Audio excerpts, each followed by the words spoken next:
நைனா எனக்கு ஒரு காடி வாங்கி கொடு நைனா. அப்படின்னா வண்டி வண்டி வண்டி. இப்போ இருக்கிற வறுமைக்கு புது வண்டி வாங்கி கொடுக்குற நிலைமையெல்லாம் நான் இப்போ இல்லை நைனா. கம்முன்னு போங்க. புது வண்டி யாரு கேட்டா? செகண்ட் ஹேண்ட்ல வாங்கி கொடு, அதுவும் டியோ வாங்கி கொடு. நான் மாடிஃபிகேஷன் பண்ணிக்கிறேன். மாடிஃபிகேஷனா? அப்படி நீ என்ன மாடிஃபிகேஷன் பண்ணுவ? கொஞ்சம் சொல்லு. இப்பதான் நீ டைட்டா கவனிக்கணும்.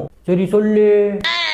பின்னாடி இருக்கிற மட்காடு, முன்னாடி இருக்கிற மட்காடு ரெண்டுத்தையும் கைட்டு, வீலு ஃபுல்லா ப்ளூ, அப்படியே பின்னாடி அப்படியே ஒயிட் கலர்ல மாத்திட்டு, முன்னாடி அப்படியே ரத்த கலர்ல மாத்திட்டு, லாங்ல இருந்து பார்த்தோன்னு அப்படியே கேப்டன் அமெரிக்கா மாதிரி இருக்கும். டமார்னு முன்னாடி ஒரு ஸ்டிக்கரு. அது நான் கருமோ சாவுனா ஃபுல்லா குடிச்சிட்டு டான்ஸ் ஆடு. என் காடியை பார்த்து நீ தூக்கின்னு ஓடு. டமார்னு நாய் கத்துற ஆரில் ஃபிட் பண்ணிட்டு எஃப்ஜெட் ஹேண்டில் போட்டு 4:30 மணி போல் காலேஜ் பக்கம் போனோன்னு வையன், எல்லா மைமாவும் வாட்சாவும் நம்ம மேலே தான் இருக்கும். நம்ம வாட்சா மேலே ஒரு வாட்சாவை போட்டு ஒரு மைமாவை தூக்கி நம்ம பின்னாடி போட்டு பானு வீலிங்கில் போயிட்டு டமார்னு இறக்கணும்னு வையன், ரோடே பிளாஸ்ட்டு. டமார்னு அங்கே ஒரு டான்ஸு. என்ன நீ நான் ஆடவே சொல்ல? வேணாண்ணா விடுவா போகிற ஆடி. இல்லைனா லைக் போட மாட்டாங்களே.